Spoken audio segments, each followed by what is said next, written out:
September 11th, 2011, M&T Bank Stadium, Baltimore, Maryland. New season, same rivalry. And the boys from Baltimore had revenge on their mind. Hey, This is the Beatdown in Charm City. Hey, boom. One shot, one take.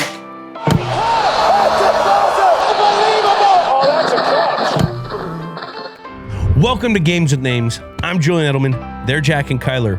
And we're on a mission to find the greatest game of all time in any sport. On today's episode, we are covering week 1 of the 2011 season of the AFC North Division rivalry between the Ravens and the Steelers. The two-time Super Bowl champ, Ravens legend, and the man they call T-Sizzle, Terrell Suggs. Let's go. Games with Names is a production of iHeartRadio. Welcome to Games with Names. We have a very special guest today. Yeah. We have a very special guest today. Okay, we're going to sit here and we're going to talk about a week 1 2011 regular season game. Ravens versus Steelers. AFC North battle with Terrell Suggs. Suggs, welcome to the Nut House. In one sentence, why did you pick this game? I can't sum it up in one. It's the Steelers. How about that? It's the Steelers. Any game versus the Steelers, especially in the AFC North, is going to be one of those games. Now, when you can hit. Now you can't really hit no more. But, truth. The game has evolved. I wouldn't say evolved. I wouldn't say evolved. It's changed. It's changed. It's definitely changed. Yeah. Is this the greatest game of all time? Mine's or in the sport? You answer it how you want to answer it. The sport, yeah. This is definitely the greatest game of all time. In the sport? Yeah.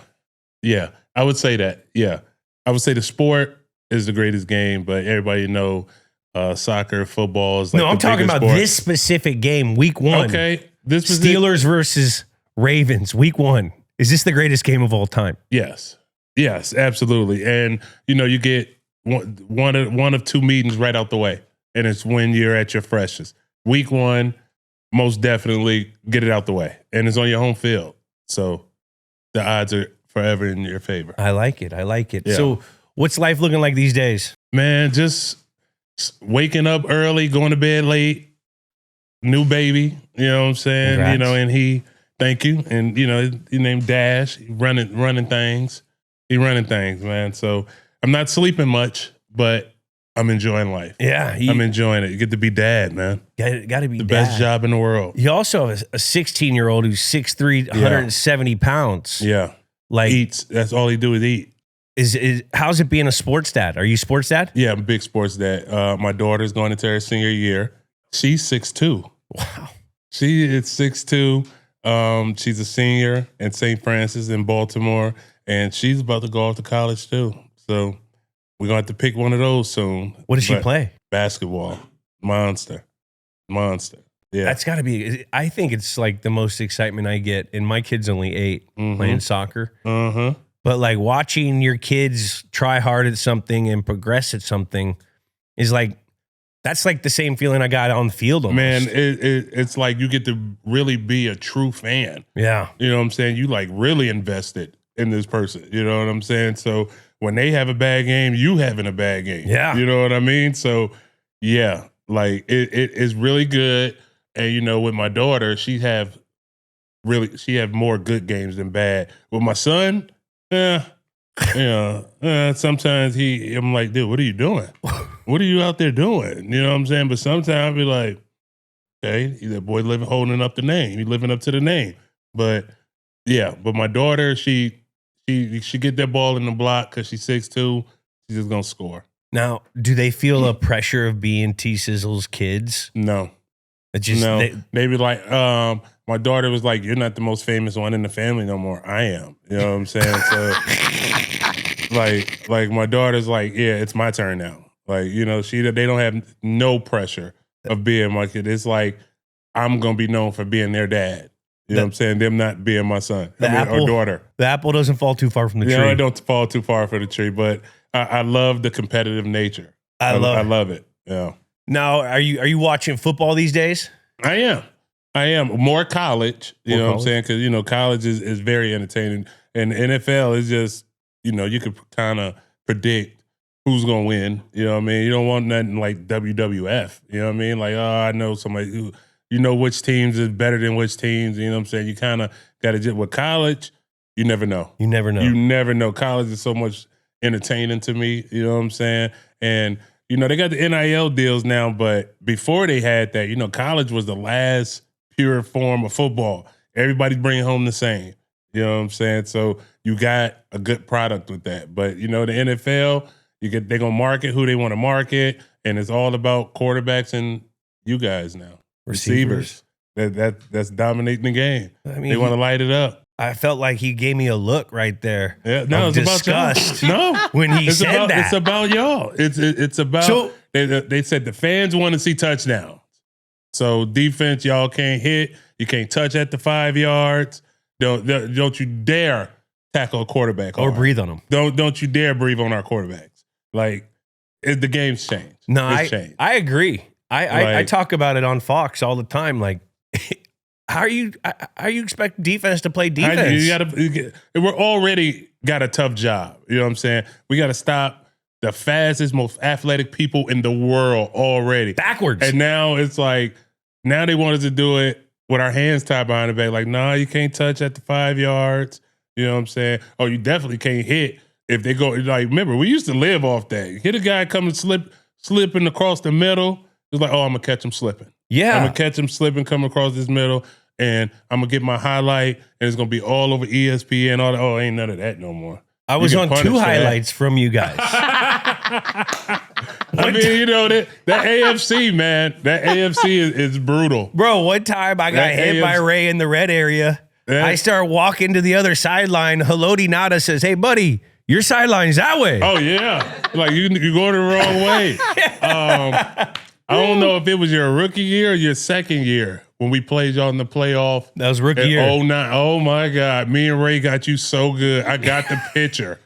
I was like, because, you know, y'all always been the big dog. Y'all was kind of like bullying the AFC that run. Like 10 years. Like 10 years is a long time to be up top. And it's like, we're not going to throw this ball. We're not giving that offense any time to touch this motherfucker. I think we threw the ball in that playoff game like 12 times. Yeah. Like 12 times. That's it. Everything else, we running Ray Rice. That was it. You guys went 85 out the gate. Like, yeah, we went 85 out the gate. First play of the game. Gone. And that was like, you know, you want to win your games, but we didn't think that was going to happen. Come on now. We didn't either. We didn't think that was going to happen. I was like, whoa. We got set up. We fell for the banana in the tailpipe. Then 2 years later, back at the scene of the crime, we like, oh, we've played playoff games at Foxborough before. It's no problem. Oh, no. They had some for us that time. Because that double pass. Y'all was loaded. That was when y'all was loaded. We had the formations. Y'all had them 2 tight ends. Like, it was like, all right, Ed can only cover one. So the other guy, we're going to have to double or triple or something. You know what I'm saying? And y'all was loaded. Y'all was loaded, man. I always talk about those as some of the toughest games. I mean, that hit when you guys hit me, if we would have won that game miraculously somehow, I don't think I would have played the next week because I had J-Lo booty. I got a hematoma on my ass. Oh, my God. That was so, my left butt cheek was like this big. I couldn't sit down or fly for 2 weeks. It was a great game, man. It was a great game. I don't know. I think y'all had like a key person out. Welker. Yeah. He had 130 catches. Yeah. There was somebody out. So it was like, all right, he's out. They only got him. So we're going to have Ed and we're going to do everything with him. And we got the run. You know what I'm saying? You know, we was very adamant about not letting nobody run on us. You know what I'm saying? That was our game plan whenever we played you. Was it run the ball? No. It was like everything that we've done in the run game this year, scrap it. We are not going to run the ball against the Baltimore Ravens. That we was built to like stop the run, but like the high flying offense that everybody doing and see now, Like, it started with y'all. Yeah. Like, getting that ball out quick, boom. You know, y'all started the evolution of, like, having the smaller receivers, route you up in the slot, like, all of that. Like, that was a great time for football. But like I said, it was dominated by y'all, so everybody else couldn't really share in the glory. It was just like, everything is always going to have to go through Foxborough. It's like, it's the most difficult place to win in a playoff setting. You know what I'm saying? So it wasn't difficult for them, though. They won 2 of them. We only won 2. Jokers won 2. That's a lot. That's not a lot. That is a lot. Compared to the record, that's a lot. We didn't lose in Foxborough unless Baltimore was there. Y'all didn't. Like, I guess having 2 wins, 2 playoff wins in Foxborough is pretty big. Now that I'm thinking about it. Man, yeah. As a fan, man, no one scared me more than the Ravens, man. Man. God, I don't care where you're playing. It was like, if we got in the playoff, we were a different team. It was like all of a sudden we were healed. It was like everything that's aching and hurting that you've been dealing with all year, you get through that. Like, we get in that second season, January football, we healed. All we need is a little deer antler. We're healed, guys. That's a shot. That's a shot. Little spray. That is a myth. Accusation. I never even heard of that before. That damn shit. Like, you never heard of it since. Like, oh, deer antler miraculously heals people. You know what I'm saying? I had to throw it in there. Yeah, you had to throw it in there. I understand. Oh, my God. I get it. Let's get back to college, though. Mm-hmm. You watch a lot of college football. You went to ASU. You got a couple dudes in the league. Scattaboo. Yeah. I thought of Scattaboo. I love him. You love him? I love him. Could he love been his a good mentality. Could he have been a good Raven? He'd have been a great Raven. Yeah, because you can also use him as like the dual back. Like, you know what I mean? You can line him up. I think you can line him up. He's the running back, but you could line him up at fullback and have kind of like the pony look. Yep. You know, the 2 running back. Him and Ray Rice, definitely. With a Y. Definitely. He definitely could do. I like his mentality, the way he plays as an offensive player. You know what I'm saying? When you got an offensive player that kind of have like a defensive mentality that loves confrontation, which is, you know, to be physical like that, like Anquan Bolden was like that. Awesome he was player. an offensive player that had a defensive mentality. You know what I'm saying? That was very aggressive. Like, you love those guys. Those are your favorite guys, especially us as defense. Yeah. You know what I mean? Yeah. Who are some of the current guys in the league right now that you're like, I respect their game? You talking about like offense or defense? Anyone. What do you watch? What do you watch when you're watching? I watch the game. Like, I get to be a fan. I get to be a civilian and like actually watch. Even though they just beat us, I love Amon-Ra St. Brown. Monster. I love that kid. I love his game. I hate Jamar Chase. I love his dad. I hate Jamar Chase because he's so good. Like, he's just like Tom. Like, he's one of those dudes. Like, if he was on my team, like I can bet the house. You know that we're gonna score. We're gonna do some stuff.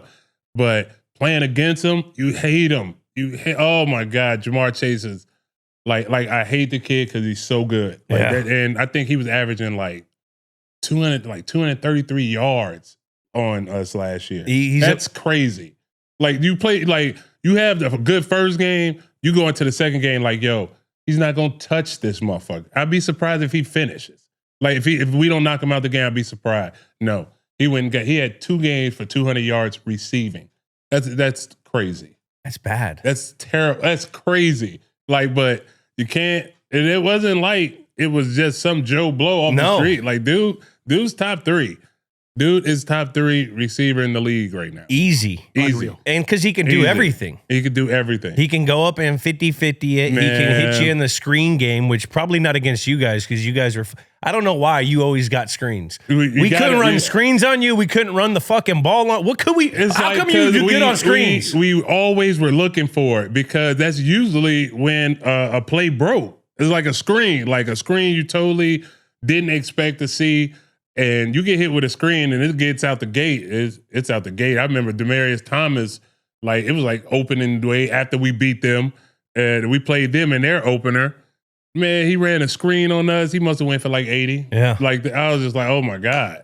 Like, are we not tackling tonight? You know what I'm saying? Like, screens are you got to always look for them. You got to always be aware of screens because you can get knocked out if you don't react to a screen in time. Now, I think you were so good at screens personally because you're getting a guy's best every play. Uh-huh. And so if you for whatever reason, weren't getting a guy's best. He was trying to set you up. You had red flag. Sums up.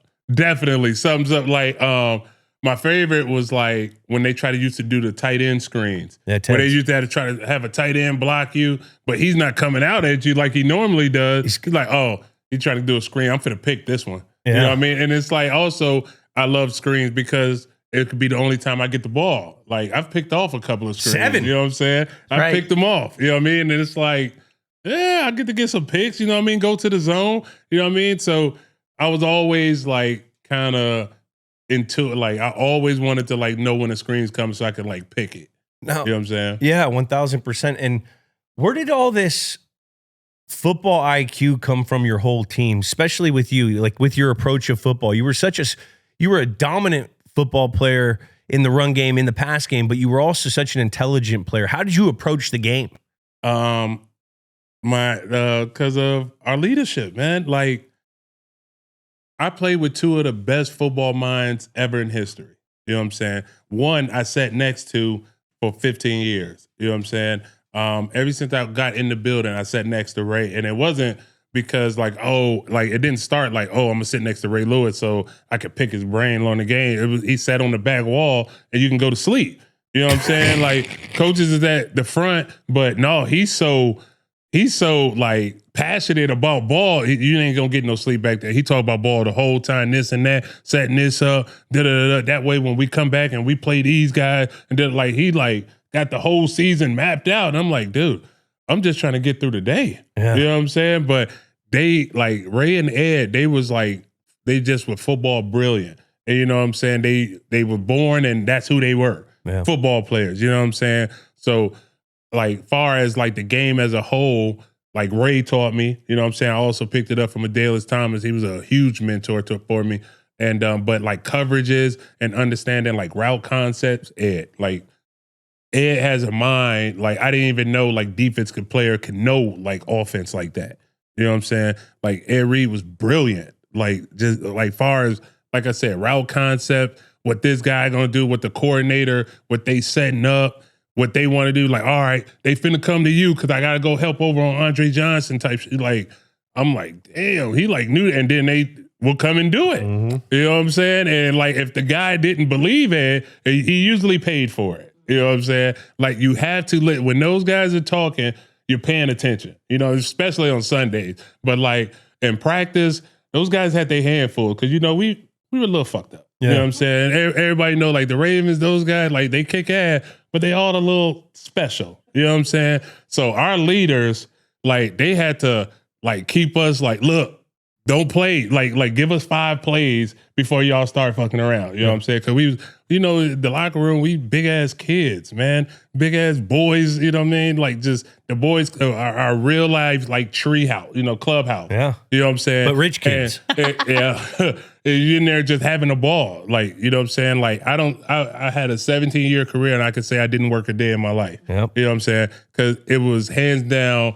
Like it wasn't work to us. Yeah. You know what I'm saying? You out there, you with your boys, and it's like if we wasn't on the field, we in the locker room playing cornhole, you know what I'm saying, or ping pong or whatever game is in there now. You know what I'm saying? When I went to Kansas City, they had a basketball hoop in there. Now we wasn't allowed to play like fast, you know what I'm saying, but we was in there having fun. Shoot. You know what I'm saying? So it's kind of it's like just the atmosphere, man. Like when I was on those teams, like I see why certain teams win and certain teams don't. Yeah. You know what I'm saying? And it's definitely because that culture, the atmosphere, and like ours was like dope, man. It's like it's kind of like y'all's, like, you know, once a Patriot, always a Patriot for you real Patriots.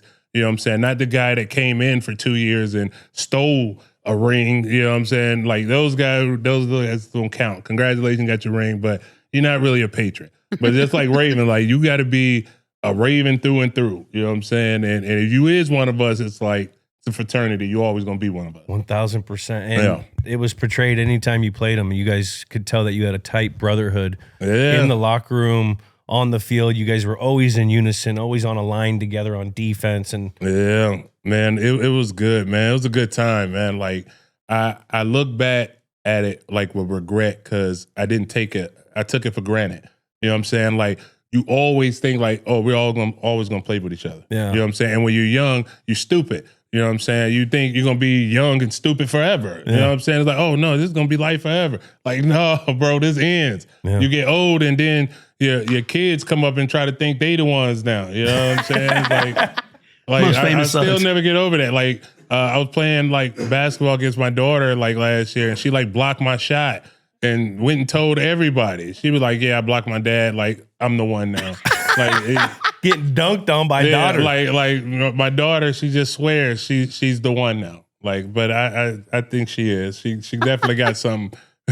She definitely head in that direction. But yeah, man, we get old. We do get old. We get old. T-Sizzle, I got a question for you, man. Go Like ahead. you talked about earlier, guys that are really Ravens. Like, what does that mean to be a Raven? Man, it's the same thing. It's the same thing as being a Patriot. Like, you see why, certain teams win. Like I said, it's because of the culture, and it's kind of like the Herb Brooks thing. The name on front of the jersey is more important than the name on the back. Sick reference. That's Raven. That's Raven culture right there. You know what I'm saying? Us as a whole is more important than the individual. And it's like when you have that kind of accountability and respect to the man next to you, like that's when the best comes out. You know what I'm saying? When like we wasn't feared. Like, yes, people feared Ray Lewis. People feared Ed Reed. You know what I'm saying? And Haloti and myself and the likes. But we were feared as a whole, as a defense. You know what I mean? They like called us like organized chaos because we had so many guys doing so many different things. You know what I'm saying? No, for sure. And it's like that's what Raven culture is. It's like being accountable to the man next to you. You know what I'm saying? Like when you cross these right lines, ain't no play gonna save you. Only thing can save you is the man next to you. Is like the boys you out there with. You know what I'm saying? It's kind of like, they do in the military. It's like when we out here, the only person we can depend on is the man next to me. It's the same thing. It's the same thing in that culture. And, it started with J.O. and Ray, and a lot of us has been inducted into this fraternity. It's a flattering thing, man. And it's like only the real organizations got that kind of culture. No, for you know sure. what I'm saying? Yeah. Ourselves, the Patriots, you got to give it to the Steelers. They wanted them teams. Kansas City, they wanted them teams. Like you could tell the teams. Niners? The Niners are. Niners? I respect the Blue blood Niners. action. Yeah. Rams? Yeah. The Rams. Do people really fear the Rams like I that? don't think the only reason I think because the Rams had jumped, like they went to St. Louis and back to LA. but also special teams. What about them? They don't have them. They don't. You're right. You're right. They got their. how do you they had become the guest show on turf. How do you become a physical team? You run the ball, you stop the run, and you cover, and you do good in the kicking game. That's what we were always taught at the Patriots. Yeah. And so, like they're kind of all over the place with that special teams. Who the Rams are? Rams are sometimes they lost the I've kicking never game. like you think of Eric Dickerson. You know what I'm saying? Like I can't Orlando Pace. Kurt Jackie Warner, Slater? Torrey Holt. Them Isaac Bruce. But like that's kind of like it. Oh, Aaron Donald. Beast. You know what I mean? Monster. Beast. Aaron Donald. You know what I'm saying? They've been good for a while now. They've been good for a while. They're kind of there. Yeah. I don't like, the when they went from the navy and the gold to the lighter gold and the lighter blue now. I'm a big fan of the Steven 90s. Jackson. Yeah, the Steven Jackson Rams. You know what I mean? I don't like their new unis, but they got a nice stadium. Yeah, Man, I'd love to play in, man. So I was far, like, baby. yo, on prime time because like I like to play on prime time for groupies. You know what I mean? For the women, it's like, Facts. all right, like if I'm on TV, I need to have a good game. You know what I'm saying? 100%. Got it. Because When the lights are the brightest. I'm being Houston And the hoes are watching, season yeah. or Miami, and I'll be like, oh yeah, you sizzle. You know what I'm saying? Because I don't score touchdowns, and I'm wearing a helmet, so they're not gonna know me. They know the offensive guys or the quarterback. You know what I'm saying? So if I was on prime time, it was I gotta have a good game. Time to shine. So I gotta get some work. You know what I'm saying? Yeah, not as many It was strict. Like yo, I like Baltimore has a lot to owe to women because I want the ball out because I like the women. There you go. I wanted the groupie Facts. love. We all straight have up. Best I wanted motivator in the I ain't game, gonna baby. lie to you. I wanted the groupie love. Yeah. the motivation. I loved it. I Not- loved it. no, But yeah, not- SoFi is dope. Like, I was like, whoa. I went to NFL Honors there, and I was like, now this is a stadium. Yeah. This is a stadium. Like, I think it's the best one. I would get that Anything one. built in the last 5-10 years is elite. It's crazy. It's crazy. Mercedes dope. Atlanta's is dope. Insane. Yeah, They played the Super Bowl down there. Yeah. Yeah. The Vikings got a cool Vikings stadium. ones is The dope. Raiders' new stadium's elite. Yeah. The Vegas Allegiant. Stadium. Yeah. I like Allegiant. They just ain't got nowhere to park. Yeah. Like, it's horrible trying to leave. That's the only flaw. They didn't consider parking. Yeah. They was like, oh, they go, what they say, go park at a hotel, which is $200 now. You know what I'm saying? And then just Uber over, and that's another $200. They have like an Uber lane to it, though, I think. Do they? There's an underground Uber lane that goes to. I didn't know that. I wasn't privy to that. I've heard that. I don't know. Oh, man. Somebody's got some questions. They got to answer some. I got some questions now. I had to walk back one time. I got a question. Yeah. You were born in Minnesota, moved to Arizona for high school. Who'd you like as a kid, and who'd you model your game after? I loved the Minnesota Vikings, and I loved John Randall. Of course. Beast. I loved John Randall, Chris Doman. You know, they was all part of the Tony Dungy defense. You know what I'm saying? They had Henry Thomas, Roy Barker, and they had Jack Del Rio. Yeah, they had a team, man. They had a team. And I was a big Vikings fan. We got Randy in 98. You know what I'm saying? Randy. And he, you know, Great cash. Randy. You know what I mean? They call it getting mossed, but you know, us in the room, like, you could see it coming. It's like, oh, you about to get Randy. Like, once he getting at that top speed, ain't no stopping him. No stopping. Ain't no stopping him. Like, Randy. And, you know, that's just a thing, man. So we got Randy. We thought 98. We thought that was going to be our first Super Bowl, but nope. No. Atlanta knocked us out. Dirty Bird. That's always going to hunt me. Like, I remember they talking about Anderson. It was like, he hasn't missed a kick in X amount of years. Well, I had left. And I remember that. God. I was so heartbroken. Oh, my God. I couldn't believe it. Gary Anderson. Did you take any moves from Randall?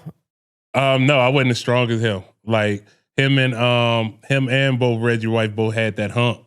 You know what I'm saying? They hump you through. No, I mean, it's Reggie White's hump, but John Randall can also do it. Yeah. So, no, I couldn't do. I couldn't do it. And like, I remember I played against John Randall like my rookie year, and it was his last. And he was in Washington. Like, I was like, I'm in the NFL and I'm playing on the same field as John Randall. Hell yeah. Yeah. So it was dope, man. Like, I was a big Minnesota Vikings guy because they was known for defense. So Maybe one of the best eye black guys of all time, too. All 1,000%. Iconic eye black. Yeah, Oh, my Randall. God. Yeah. Now, what was your go-to move when you're pass rushing third down? I would probably say stutter bull because it's like you got to set it up the whole time. Yeah, it's like you're trying to do speed and trying to do hand stuff, but when they shock you, because they bigger and stronger than you, you know what I'm saying? But they shock when you go and bam, hit them right in their face, Howie Long style, or you know what I'm saying, Mark Gastineau. Who our guy that did it? Mike McCrary. He was good at the stutter bull. He'd act like he's been do some finesse and boom, run right into a guy. Yeah, I used it on light a couple times, but I used that to get light with the post slot, the post chop. Yeah. You know what I'm saying? That playoff game when we went up there and put that thing on y'all, the one of the two times that we won. You know what I'm saying? Yeah, I was giving light that work, but he came back that next year. That light. Yeah. Undersized. He's undersized. And then after I had that playoff game against, I was like, oh, I got him. Every time I'm up here, I'm going to have a great game. Oh, no. He shut that shit down. And he shut it down the next year because that's when Tom hit me with the knee, like throw the flag on him. And then the AFC Championship. And I won Defensive Player of the Year that year. I remember. I was like, oh, ain't nobody stopping me. He did.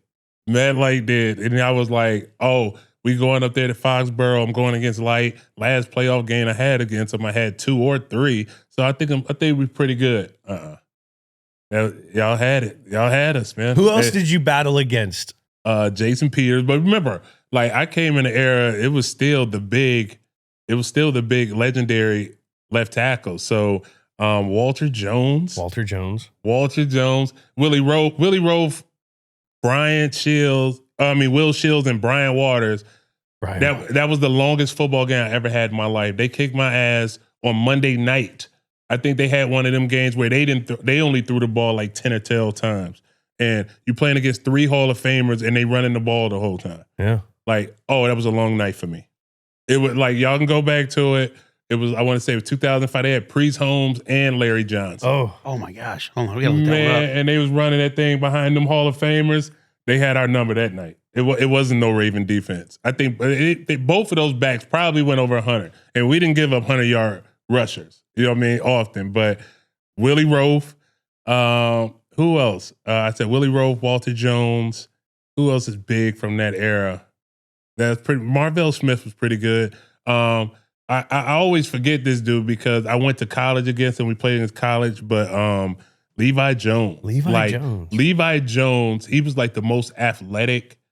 He was the most athletic tackle I've ever played against. You know what I'm saying? Because he was like a basketball player that converted to football. And like he used to kick my ass all in college. So I was like, at one point, like I was like, all right, he ain't finna kick my ass no more.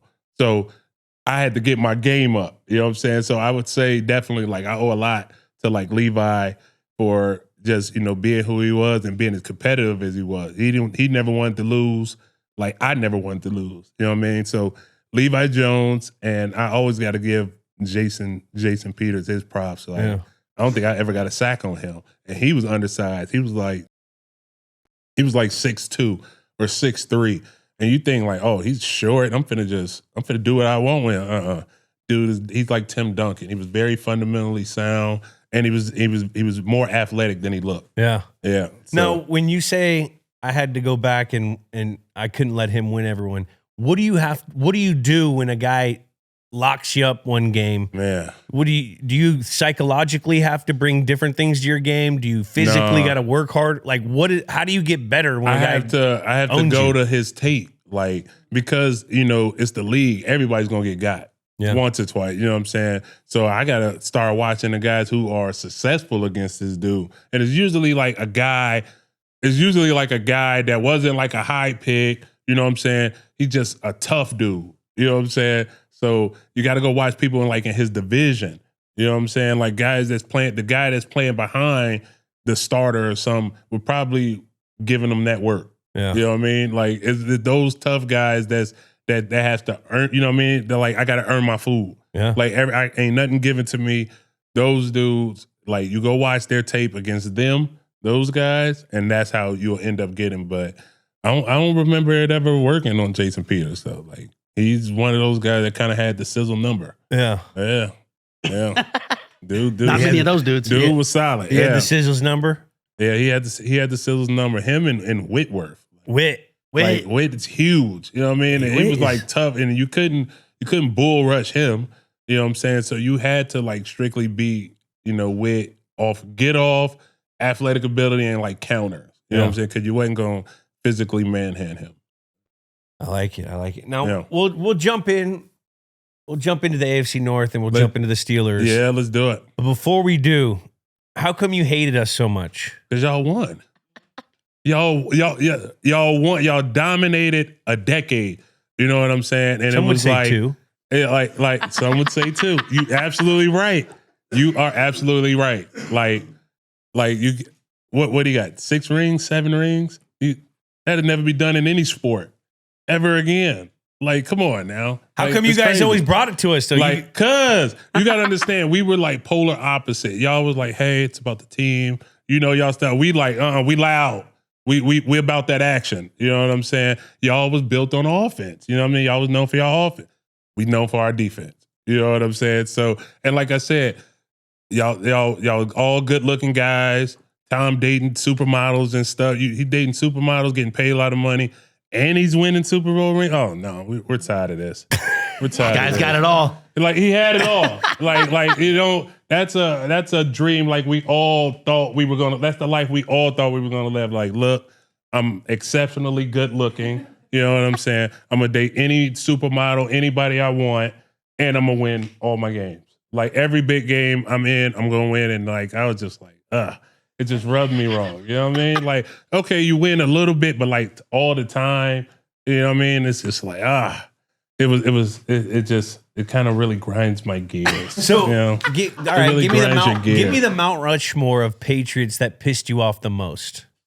It starts with 12. 12. Definitely 12. We don't say his name? Yeah, I couldn't say it when I was playing. It's hard, you know. Why? Tom Brady. There it is. You know what I'm saying? It's hard. You know what I'm saying? I'm pretty sure, Joe Frazier couldn't say Muhammad Ali's name for a long time. You know what I'm saying? I feel that. You know what I mean? So it started 12. It's pretty much him. Logan Mankins, because he was a dog in them trenches. Like, Logan was a great guy when he wasn't in football players, but he was just like, he was one of those guards that you needed. You know what I'm saying? Logan Mankins. Who else? I love Gronk. You know what I'm saying? I loved Aaron. I didn't know he was a gangster, though. I didn't know he was about that action. You know what I'm saying? He was. Yeah, like me and Aaron got into it one time. And had I known who I was fucking with, I probably would have averted, but like, man, get out of here with that shit. You know what I'm saying? You know what I mean? So who else? It was only really them two. Bill? No, Bill never pissed me off. He never got, like, he was probably his stoicness is really like, dude, react. You know what I'm saying?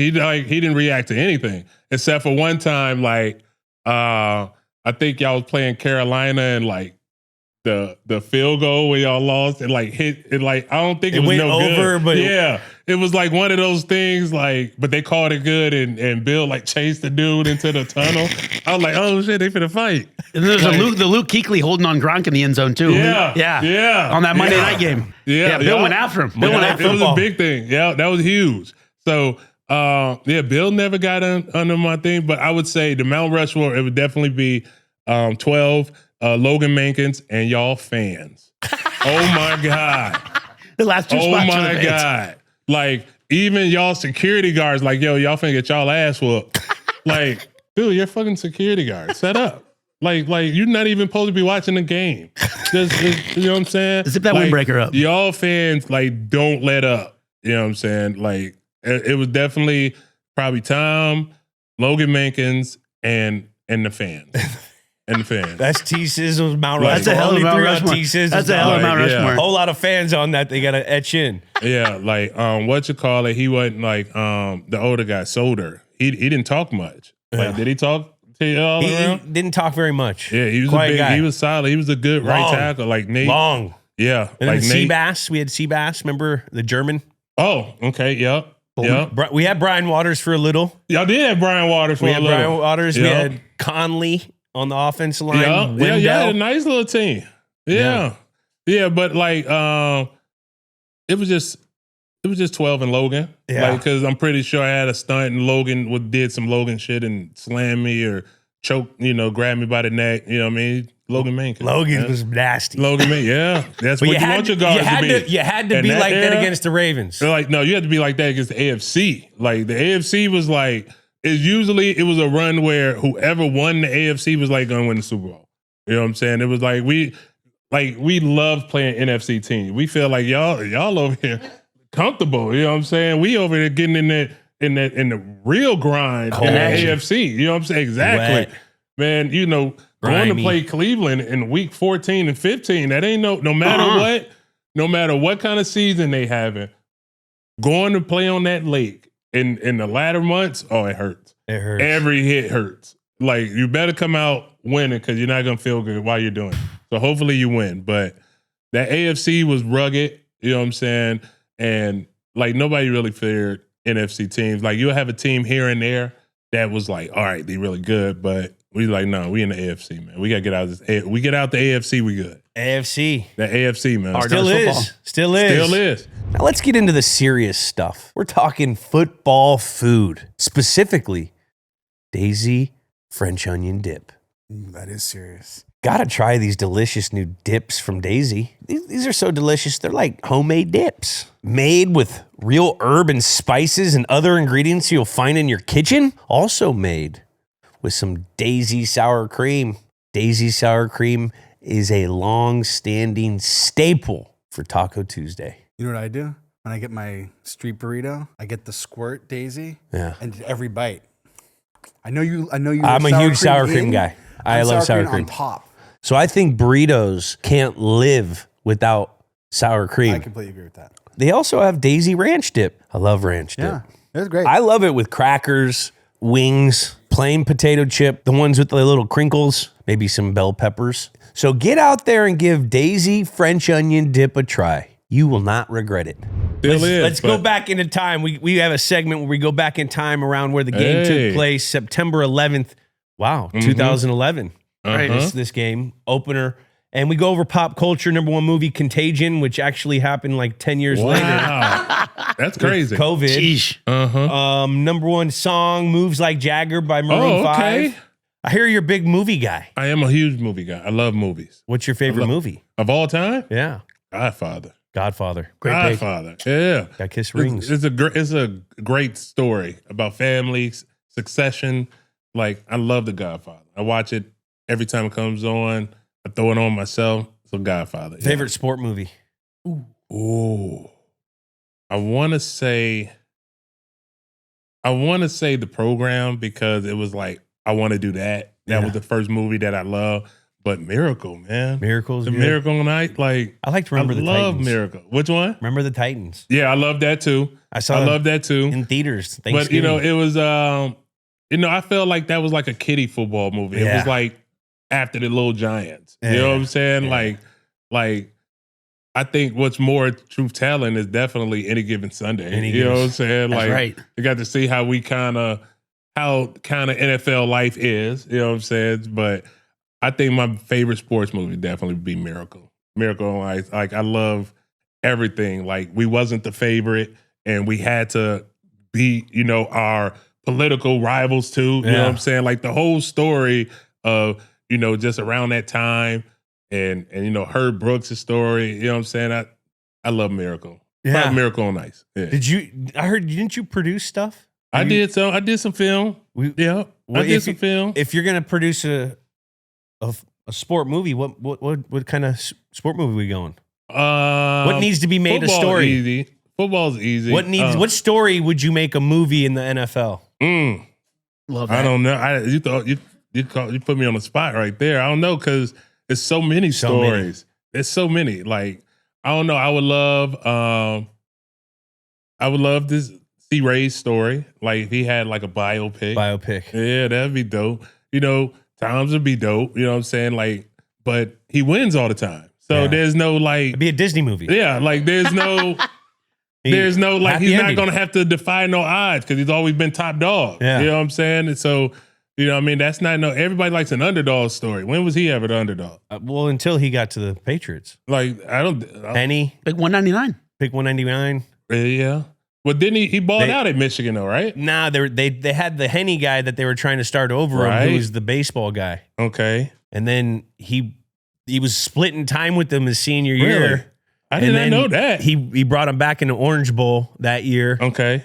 Then he gets drafted 199. Drafted 199. They paid Drew Bledsoe the first $100 million contract, and then he beats him out. Yeah. I don't know. It could be a good move. I mean, probably just the first one. Like when he wins his first one. Yeah. That's probably, for men, it's like it's repetitive. Like what are we doing?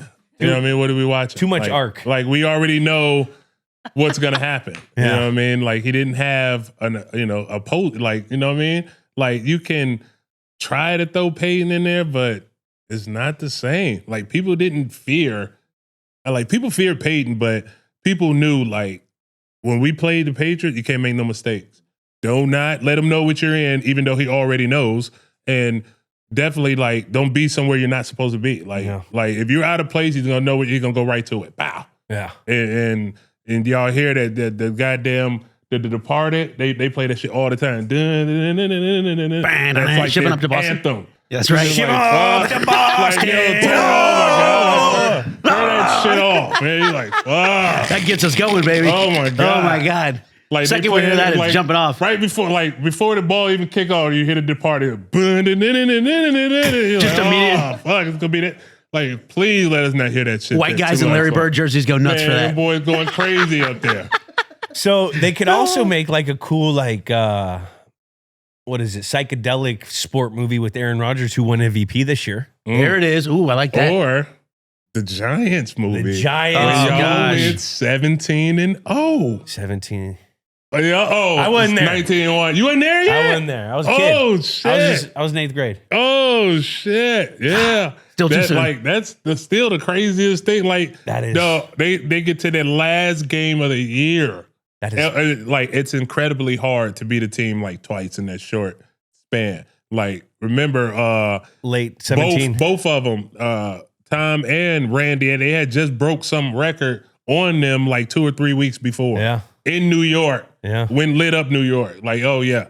And No, they didn't light him up. It was a close game. Was it close? It was close. I thought they blew him out. I think Jabbar Gaffney scored a game-winning touchdown on the last Really? drive. I did not Or know was that that. Baltimore? That was Baltimore. That was probably Baltimore. Yeah. That was you guys. That was us. Yeah, that was you guys. That was like we thought we had y'all beat, and then the Jabbar. mad backer Bart Scott went crazy, started throwing ref flags in the stands and shit. Like I told you, we were a little fucked up. It was close, though, that one. Yeah, 38-35. that one was close. It was a I close thought we game. had The it. Giants one, yeah, it was 38-35 to go 16-0. Really? Yeah. Yes. The first game? First game. The one in Because they December. were holding on by threads by Yeah. the end when everyone they were about to break the record. Yeah. That was the So one. like everyone was bringing their A game, the whole league. What was the 38-35. score in the Super Bowl? And the Super Bowl, it was real low scoring. Blitz 0. Dean Pease.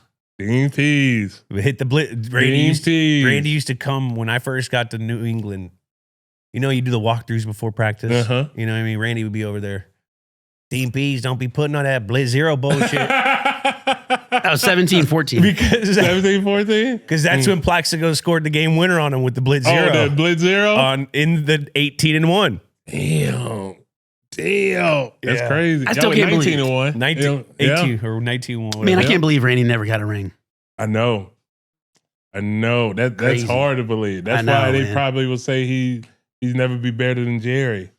Like he's my favorite. Me too. I love Randy. Randy's my favorite. Like he's always It's been so my tough favorite. though because Jerry had 1,100 yards at 41. Like At 41 when they hit guys. exactly They hit like guys back then. like any receiver would tell you like Athletically. Jerry Rice is the best receiver of all time. Like Yeah. any receiver, like they always say that. You know what I'm saying? Like, but me, like as Athletically a fan, gifted, you would say What, Randy. Yeah. Randy. You never seen a 6'5" dude run 4'3", 4'2", just that fast, out jump you. people. You know what I'm saying? Like Randy, yeah. Don't forget Megatron. Did we just finish each other's sentences? No, I love think that. so. I love that. Does Don't that forget- mean we does that were mean trying. Ravens Did we just become Patriots? best friends? Like, Nature is healing. but as long as the two teams in the AFC, it can't happen. The bromance can't happen. Yeah. Because it's always gonna come down to them. It's like, oh, what we got now?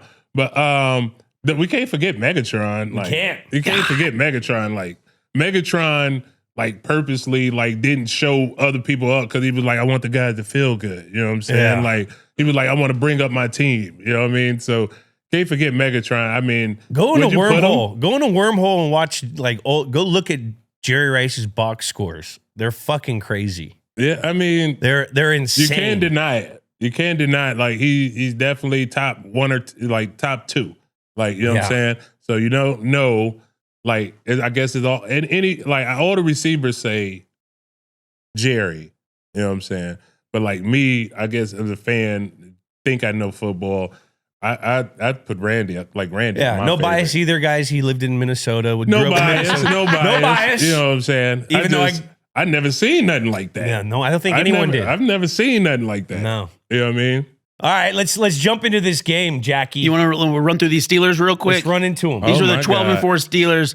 Of course, it's Mike Tomlin, it's Bruce Arians, it's Dick LeBeau. We're gonna do what we do, guys. Coming off the Super Bowl loss to Aaron Rodgers. We just mentioned that one earlier. Lost 35-25 to the Packers. This defense was insane. Allowed fewest points, fewest passing yards, total TDs. Cam Hayward's rookie year. Jesus. Crazy. Really? Speaking of wild dudes, AB's second year. Another guy maybe you don't want to mess with right now. I don't know. Oh yeah, he about that action too. About that action, but Big Ben, of course, crazy wide receiver room. AB, Jericho Cotchery, Emmanuel Sanders, Mike Wallace, Hines Ward. Watch out for those chips, baby. He'll chip you. Oh yeah, he'll He'll crack you. He'll crack you. You got to threaten Hines. What do you mean? Like at the snap, like dog, if you clip me, if you chip me, I'm a rock your shit. Like I used to have to seriously threaten Hines. What like, would he dog, say back? He'd be like, yeah, okay, well, I'm gonna chip you. Like he was about that action. Yeah. Like Hines was about that. He's like another one of those dudes. You hate to play against him, but if you love to have him in a street fight. Oh yeah. You love to have him on your team. He was a dog. Yeah. Hell yeah. I'm looking at they defense look a lot like ours. They had Lamar Woodley, Troy, North Timmons, Ike Taylor, Ryan Clark. Troy. Yeah. Hey. James Harrison, James scary Harrison. dude. Were you there when Yeah. they cut James Harrison in Baltimore? No, I think he was cut the year before. Yeah. Yeah, I think he was cut in 2002. So And then he starts balling out. and then he starts balling. I mean, he was he MVP starts of the Super Bowl? balling. No. He what? He wasn't MVP of the Super Bowl. He had No, but he had I the think big it ass was play. either Santonio Holmes Yeah, or Santonio Holmes. Was it Santonio? Yeah, he got Yep. the longest Super Bowl DLP, he got pick. Defensive Player of the Year though. That Yeah, he year. did. He did in 08. In that Yep. same year. Yep. Yeah, That he motherfucker did. was a Kent State alum, same college. Yeah, yep. Like that motherfucker. That was a good year. Like Good you movie. can't- That'd be a good movie. That'd be a great movie. Great movie on It's him. terrible. It's a Steeler. okay. Yeah, what if we do it like no. We were getting we do a somewhere. microcosm? Hell no. It's just him playing for the Rhine Fire over in NFL Europe. James Harrison in Europe balling out, Oh, he'd be killing it. terrorizing European dudes. Absolutely. I love that. So Yeah. when you see this, what's the first thing that comes to your mind when you see this team? They like we couldn't get over the Steeler hump. Like it was this team like we had to beat. You know what I'm saying? To like, all right, But who's waiting for us after them? Patriots. The Patriots. So like there was no week off. You know what I'm saying? It was like once we got over the Steeler hump, it's like, oh shit. Now we gotta go deal with Foxborough. You know what I'm saying? And like a lot of times we had to play them in Foxborough because they were just kicking everybody's ass in their league. You know what I'm saying? That was when the Jets were a joke, Miami was a joke, Buffalo was a joke. I think they put up like Tom Brady's like record against everybody in his division. Oh my God, it's I don't insane. think he got more than like 2 losses against anybody in his division. I think the Jets early on in these years with Rex Ryan, they were going to the They were AFC good. Championship. They were good. Miami Yeah, with Rex. Tannehill went to the playoffs a few times. Yeah, but they could. You get to play a playoff game in Miami. That's a home game for us. Easy money. Come on now, like we didn't play the last 2-3 months in cold weather. You go down to Miami, it's like, oh, they out here comfortable. They living good. Practice so Oh, easy. yeah. Could you imagine practice out there? Oh my God, Like your knees when you're old? Not in the early months. I remember I played a game in Miami and I got a pick. I scored. I still ain't recovered. Oh my God. It was so high. I was like, that was a mistake. I should have nailed it. It was always a big thing for us North teams when we went down in later part of the year Hard, man. playing against Miami. We would get sucked out. Our energy would get sucked out. Yeah, I mean, we would lose that them was every a year. division. Yeah, that We was lose a them every division year. team. That's because they was in y'all division. But like us, we didn't see Miami often, and it was just like, no, they too comfortable down. They not ready to play no game. They worried about the party afterwards. Yeah. So we're gonna go ahead and send them home early, and we're gonna give them this work. Dude. We loved playing playoff game in Miami.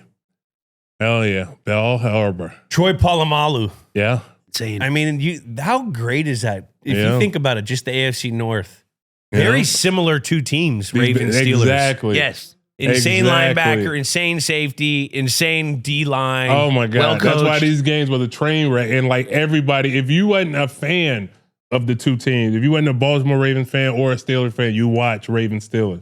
It was pretty much a lot of times on prime time, Sunday night, Monday night. You know what I'm saying? Ladies I don't watching. think we have to play on Thursday, but like everybody's watching. It's insane. Like everybody, like we used to hit. Like, and the rest used to be like, yeah, it's good. It's good.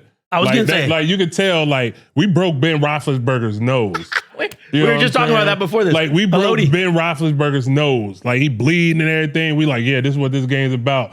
Refs like, it's clean. It's clean. They know the situation. But you do that to Drew Brees or Peyton Manning, you might get thrown out the league. Oh, You're like, 100%. oh no, you can't do that. Don't even dare do that to Tom Brady. You get the death penalty. Don't you dare. Don't even think about that. Don't you even get close to him. Straight to the electric chair. Don't you dare. Like, oh my God. Like, how dare you get close to this man is the face of our league. Don't you dare get close to him. How dare you? Man. Is Heinz Field? Uh, When they that's- start. That's my Madison Square Garden. That's your Madison Square Man, Garden. I love that. I love playing at Heinz Field. Like I'm always the bad guy, the villain. It's our rivals, and they bring it. They got the towel, and they got a song like y'all's too. But oh mama, oh my God, And it's kind of sick. You watch the highlights and shit. Boom, Towels. boom, boom. Like it's dope. Yeah. And like, and remember who these two teams are now. Like, you know what I'm saying? They had James Ferrier, Larry Foote. You know what I'm saying? We got Ray Lewis. Yeah. You know what I'm saying? So it fed into all the narratives, man. And then they play it in fourth quarter, and it was like, all right. And usually, I remember like they had a streak on us. It was like after they played that song, they were like 8 for 8 for like a turnover or a big play. 8 for 8. Like they had a streak. And in 2011, we finally got over it. Like we finally like stalemated their ass. All right, let's jump into the Ravens. Let's jump into it. I know that's one of those stadiums. I don't care if it's not called Heinz Field anymore. It'll always be Heinz It'll Field. always be Heinz Field. Like Not I calling have it no whatever this new idea crap what is. it's called now, and I'm like, I refuse to Acrisure call Stadium it that. or something. That's lame. Yeah, I was like, I refuse to call it that. Absolutely not. All right, You know? let's get into these Ravens real quick. 12-4, coming off a season where they lost to the Steelers in the divisional round. That was 2 of those 3 years. We'll get into that later. Good Look football at that, player. yeah. Beast, bro. 4th straight year making the playoffs. 4th year of the Harbaugh era. You got Cam Cameron on the offense. Chuck Pagano, first year as DC. You got guys like Jimmy Smith, Torrey Smith, Tyrod Taylor joining the team that year. On the flip side, we got the final year of Ricky Williams' career out there. Really? Run, Ricky, run, baby. He Yeah. was still getting touches, too. Yeah, he was still pretty good. I did not expect him to like retire the next year. I That's thought we were gonna get crazy. everybody back. I know. And then we buried the lead here. We got to give some love to our man T Sizzle. This was a DPOY season. Yeah, that What was a my year this defensive- was. We And got we started out, and it's like crazy that like we talk about this is like my favorite game against the Steelers, but because before on my way to the stadium, my cousin, he was like, "You might as well go and win Player of the Year," and I was like, "Dude, why would you say that?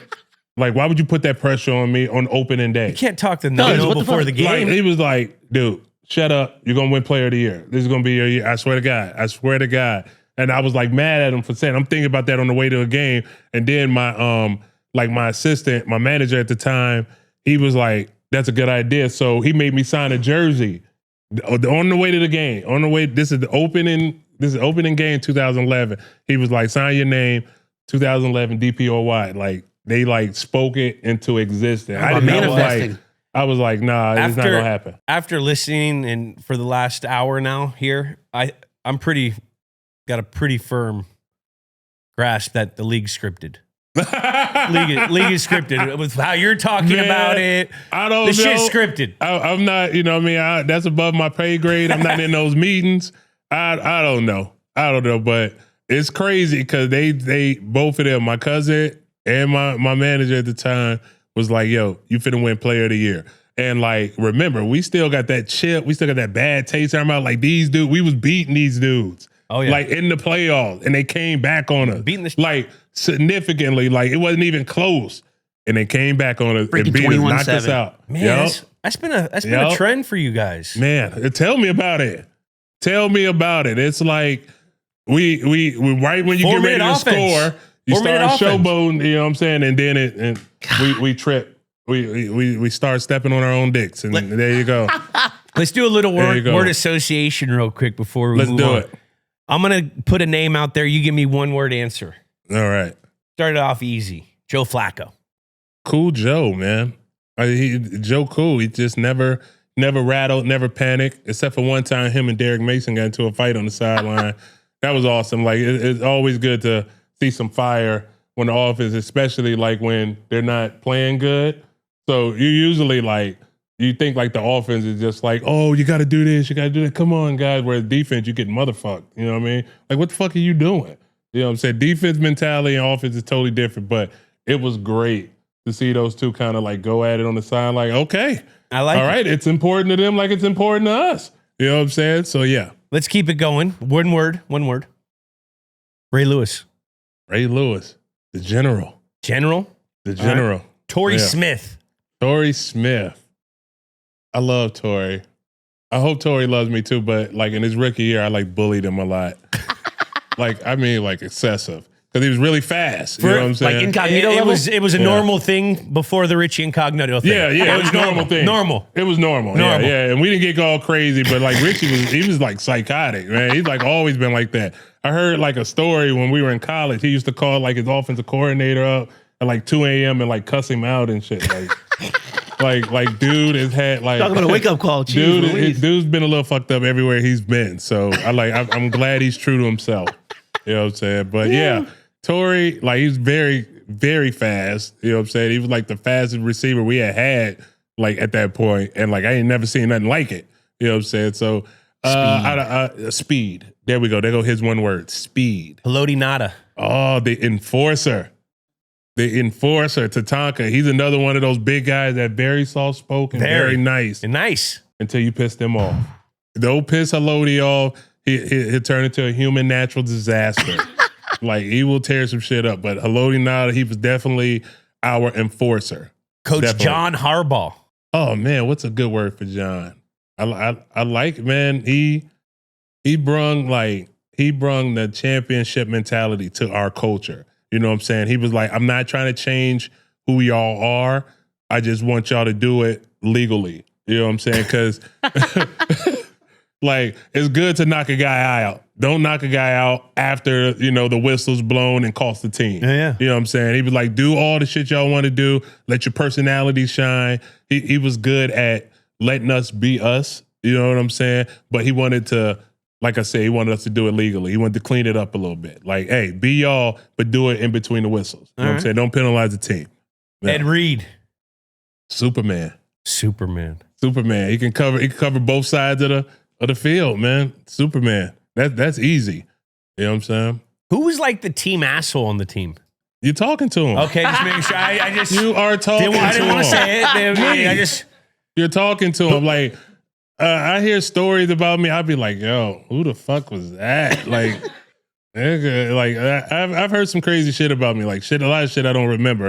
You know what I'm saying? The hits, you know what I mean? But apparently it was me. I used to take guys' soap out their locker and then it becomes mine and shit. Or I'll return it with pubes on it or something. And, you know what I'm saying? So Joe, we all been there. Like Joe, if Joe had a good game, I'd hang a picture in his locker of a nice, fine woman. If he had a bad game, I hang like a dude up there or something, or you know what I'm saying, or an unattractive woman. You know what I'm saying? So, or like we had like the dry erase board. You kind of used to put the schedule on before they went all digital and shit.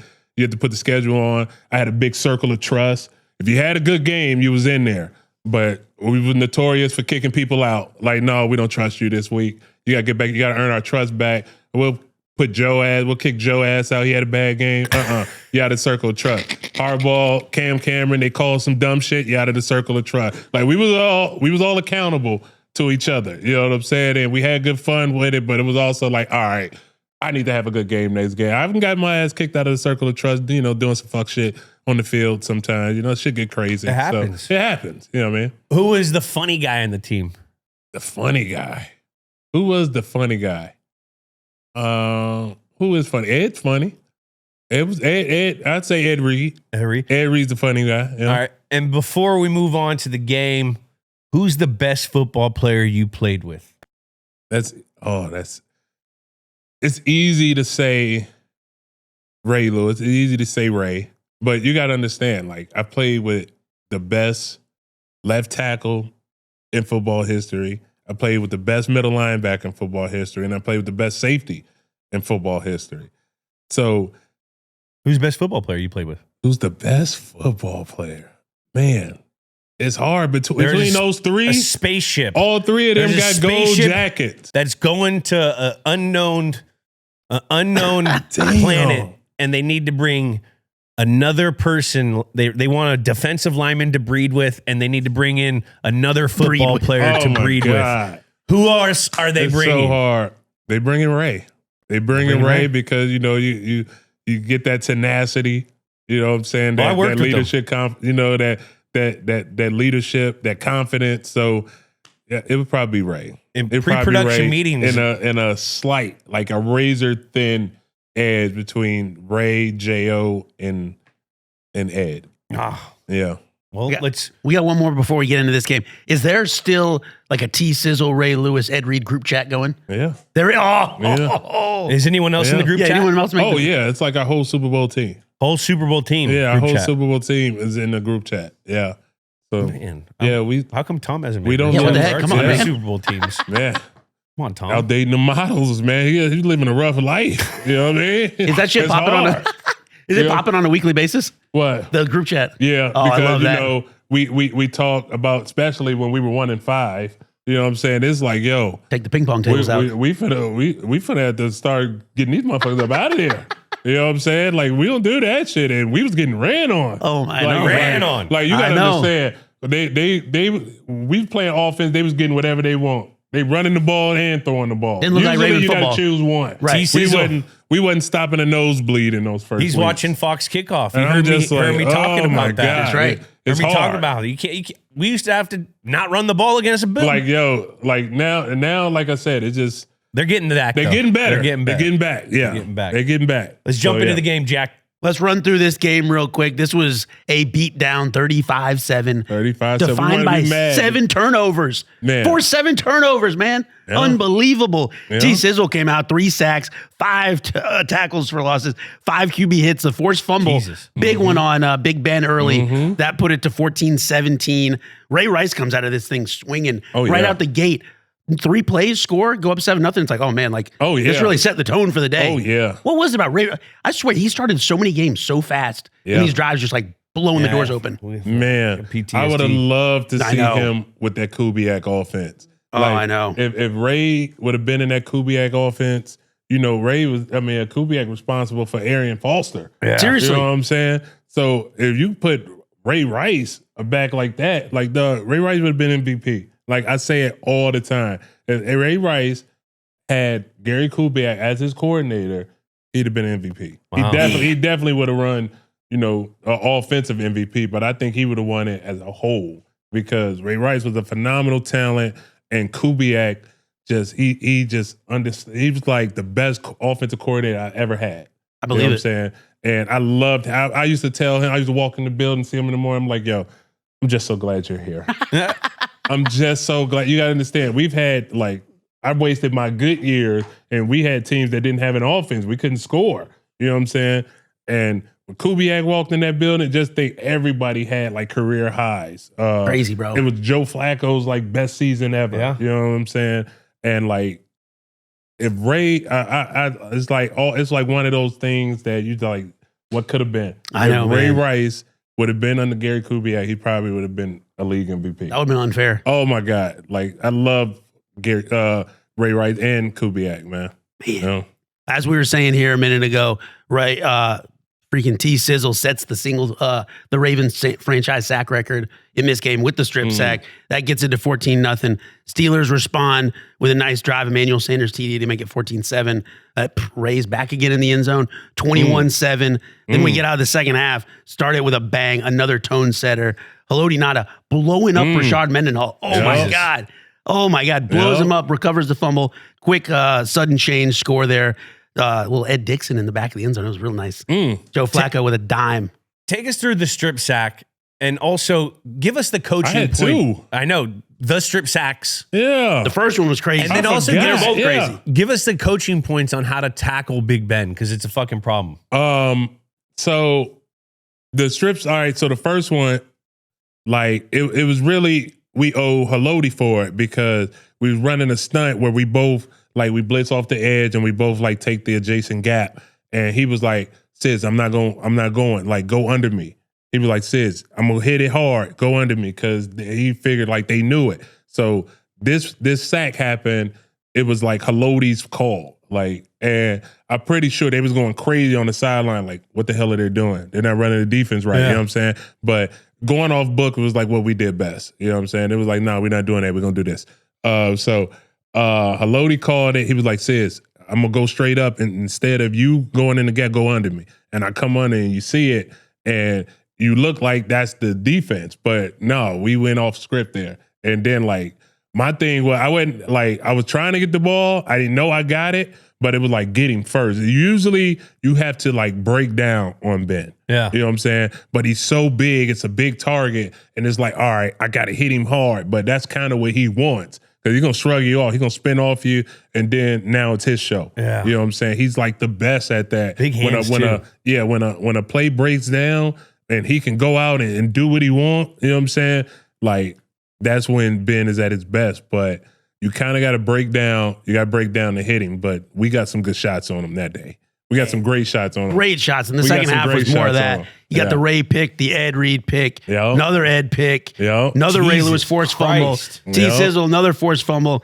This thing ends up 35-7. division rival. This is how you it's start a division- season. Right. This is how you start the season. This is a division rival. Beatdown. We got like two guys was pivotal in like us getting over the Steeler hump. One was, of course, was Anquan Bolden. You know, we had a kind of offensive guy with a defensive mentality now to kind of match the Steelers defense. And another guy we had was Bernard Pollard. Pollard. Patriot killer. Man, Patriot killer. That dude, man, I tell you, like, he was everything. He, like, Ed Reed needed a counterpart. You know what I'm saying? And Bernard Pollard was huge for us. He got us over the Steeler hump and eventually got us over the Patriot hump. That's why they call him the Patriot killer. He was scrapping some that day, Like, too, in this game. yeah, They were man. scrapping back there with those wideouts. like, we love BP. Like, BP, like, he only did 2 years with us. But he's a Raven through and through. You know what I'm heck saying? Now, what's it like to set the franchise record for the Ravens sack record? Man, Like, think about that. you know, like, on a team that's built on defense and, like, to do that, like, you won 2 Super Bowls with defense. yeah. Yeah, in this day and age. Yeah. So, it, like, man, it's humbling. It's flattering, but, like, I like to give a lot of, like, pride or respect to, like, my personnel, like, the guys around me. You know what I'm saying? Like, if you have the greatest safety ever behind you, the quarterback's going to hold the ball longer than he really wants to. Yeah. You know what I'm saying? And it's like the person best to describe it was Chad Pennington. Like, he hated like playing against Ed Reed. Like, Ed Reed terrified him. He didn't want to turn the ball over, and he just like, all right, I got to find Ed. Okay, he's right there now. He's still like, Ed, he don't know what Ed's going to do. Sack. Yeah, sack. It's too late. It's too late. So, like, my personnel has a lot to do with my success. You know what I'm saying? I had like the biggest defensive tackle that was very athletic, very strong, can run. You know what I'm saying? So they got to tend to him. Yeah. You know what I'm saying? So he freed me up. A lot of time I'm going against some tight end that he didn't sign up to be pass blocking. You know, I want to catch the ball. You know what I'm saying? So I got tight ends a lot of times. So my personnel has a lot to do, you know what I'm saying, with my success. Man. Yeah. Like, straight Team up. first guy. What's the Mount Rushmore of quarterbacks you sacked? Favorite ones? Of course, your guy. You Uh, know, 12, he's definitely 12. up there. You Tom know, Brady. The pretty boy. Yeah. What is it? Who is it? The pretty boy. Yeah. Thomas what- Edward, Patrick Brady. Tom Brady? Tom Brady. Yeah. He's up there. Big Ben. Big Ben. That's Big fucking Ben tough is up quarterback to there. bring down. Yeah. Slippery. Big Ben. I would say Phillip Rivers too.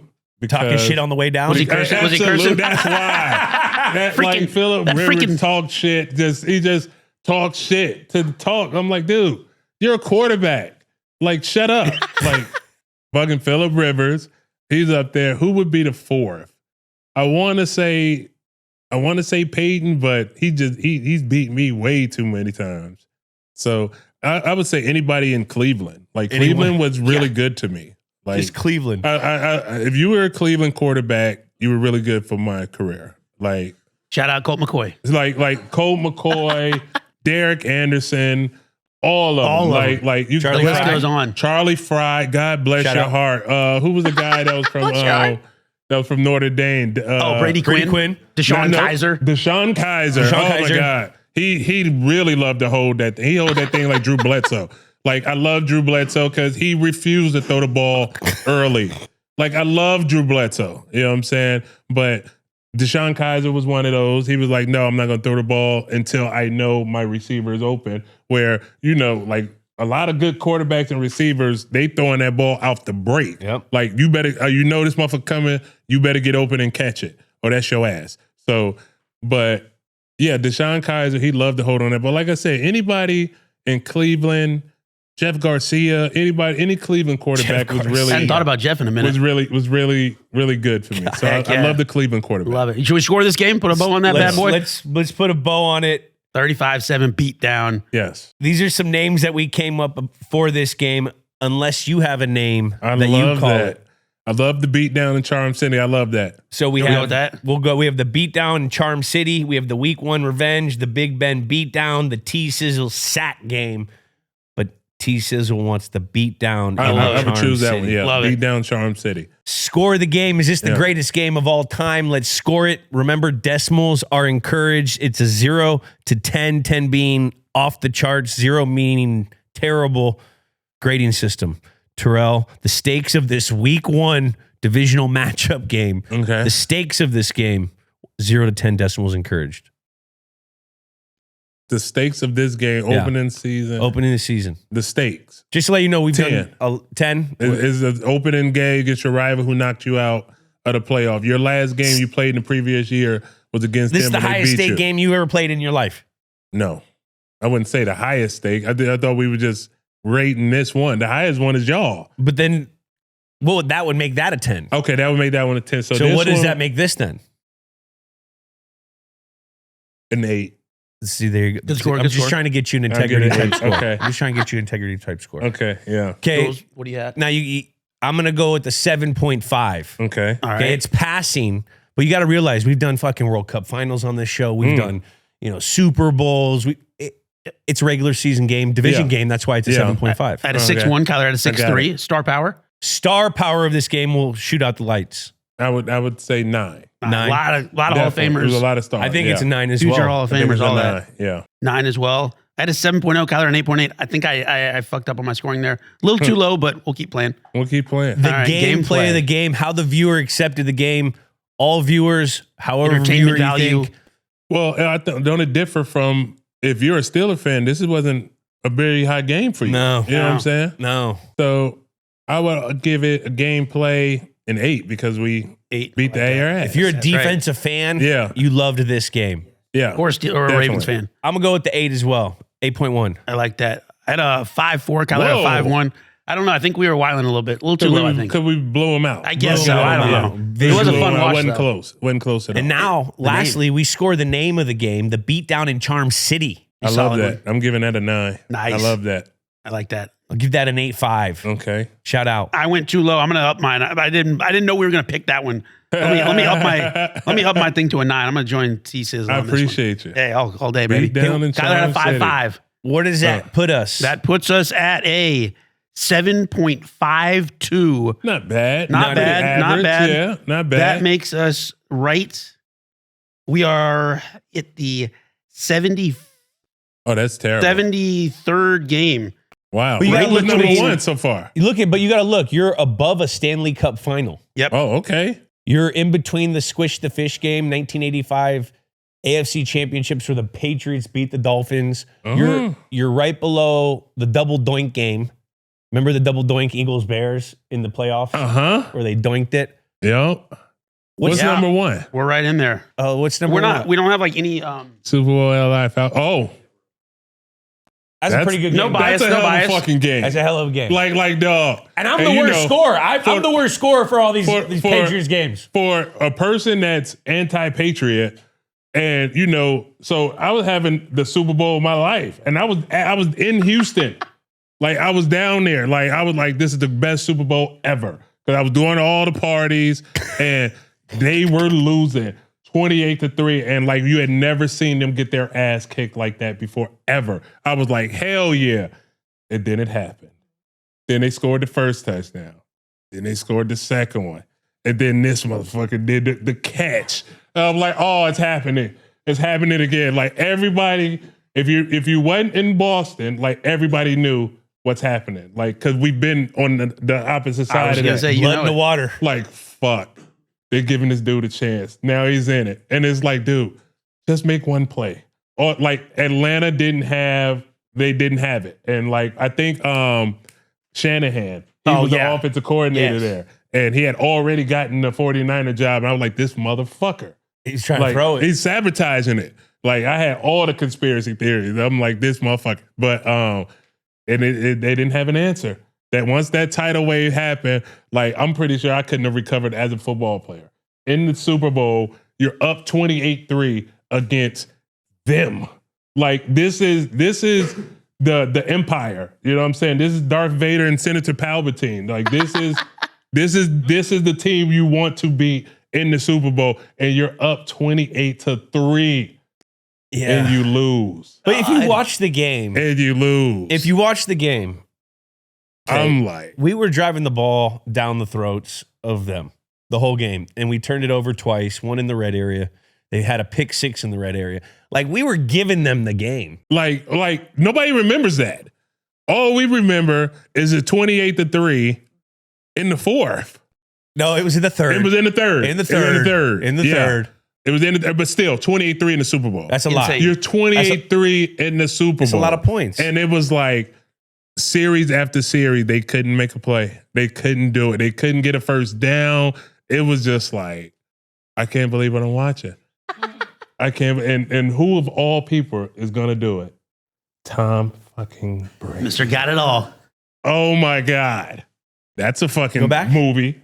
That's a movie right there, like 28-3. You know what I'm Literally, saying? that could Showdown be a in movie. Houston. I think we actually made that a movie. What was the Man. I was in it. Man. Oh, is that 80 for 30 Brady? 80 for Brady. Yeah. 80 for Brady? Oh, That's right. yeah. We were I Low love key, low that. key. It's a good movie. I love that. Yeah.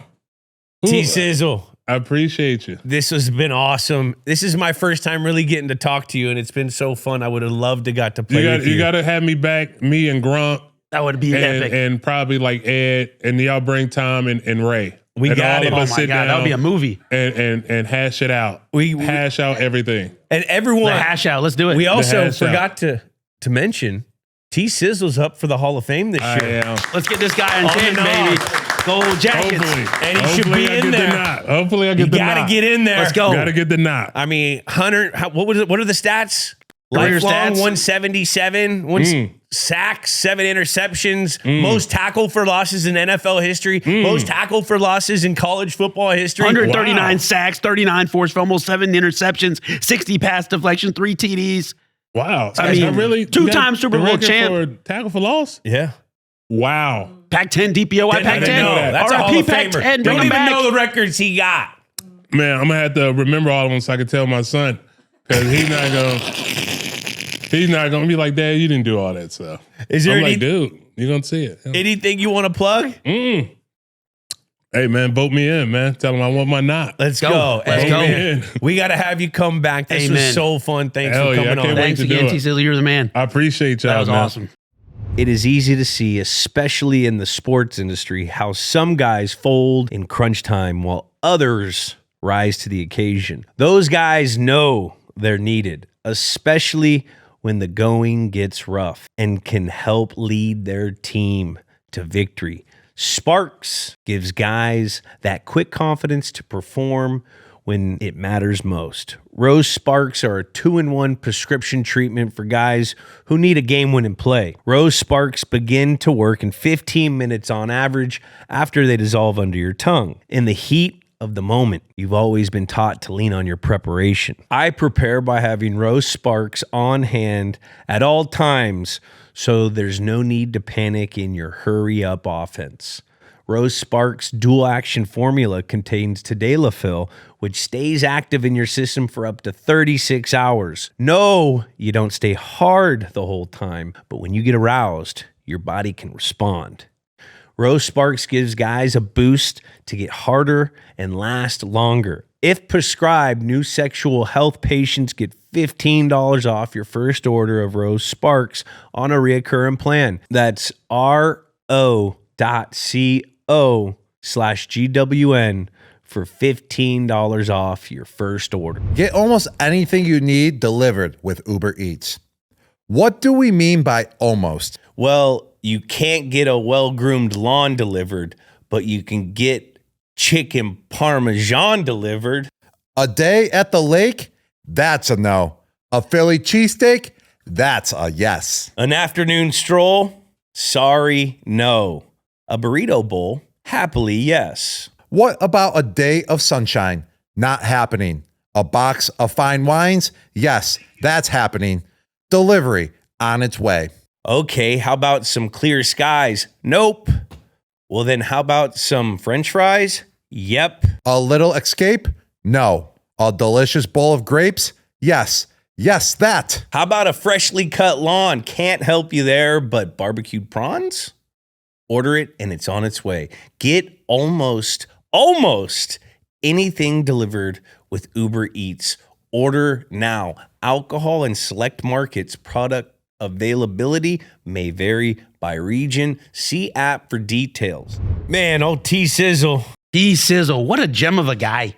He is. Man, I was a little intimidated, but he was a real guy. He I was a could guy, tell great in the guy. energy the first 5 minutes of meeting him He brought the heat, man. that he was going to be, he there's no hatred outside the lines.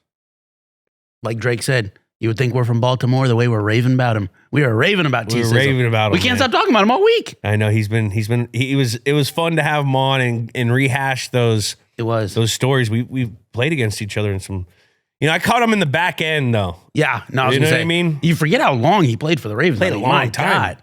Started in like 04, 05. Jesus, long time. Played a long time. I mean, he should be in the Hall of Fame. He should be, brother. I mean, we were saying it on the episode. 03 started in Baltimore. 03 to 18 is crazy. Crazy. That is some serious numbers, bro.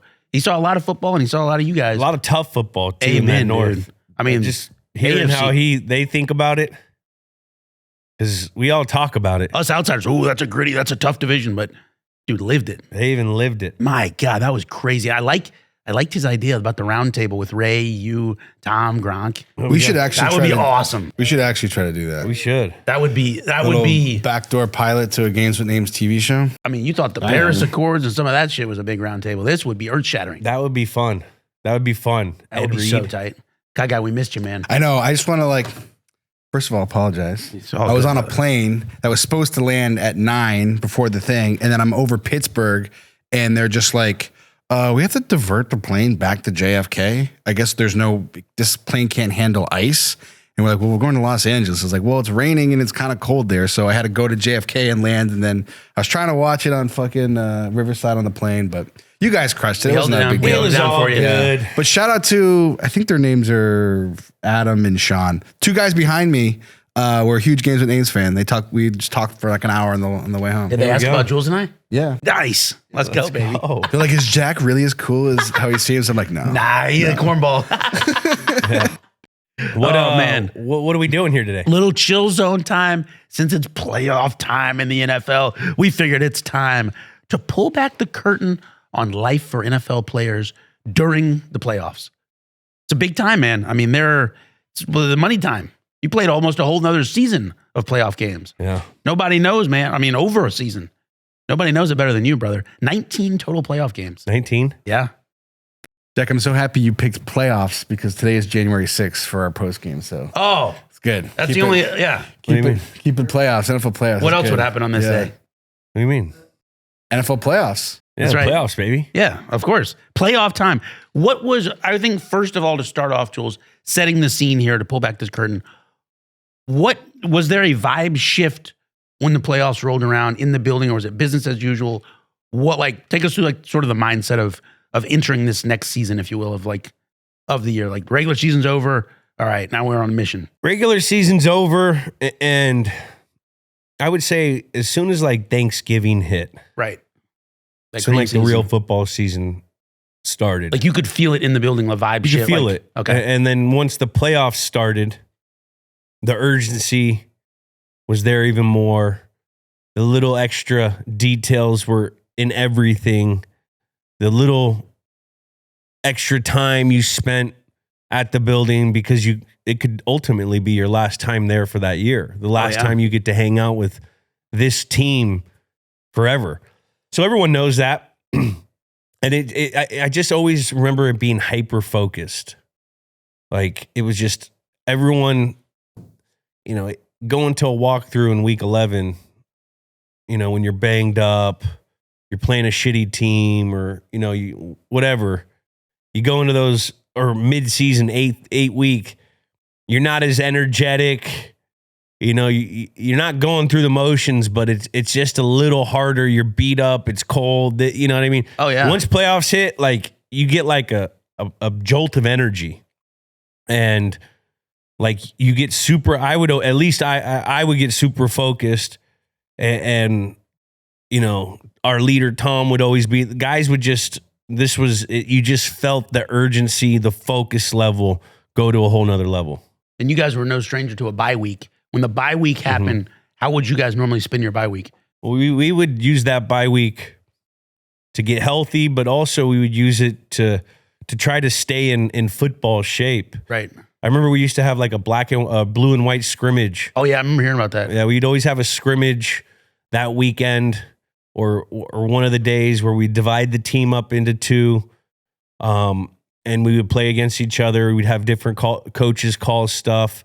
Like we'd have our tight ends coach, like maybe Nick Cayley at the time was calling plays. Josh was out or he was sick or someone else was calling plays. And, you know, there was always a huge emphasis in that week on self-evaluation over the year. It's kind of like, you know, the progress report time or the report card time. Yep. All right, this is what we, you know, midterms.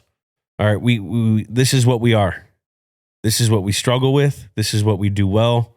We need to tighten these things down.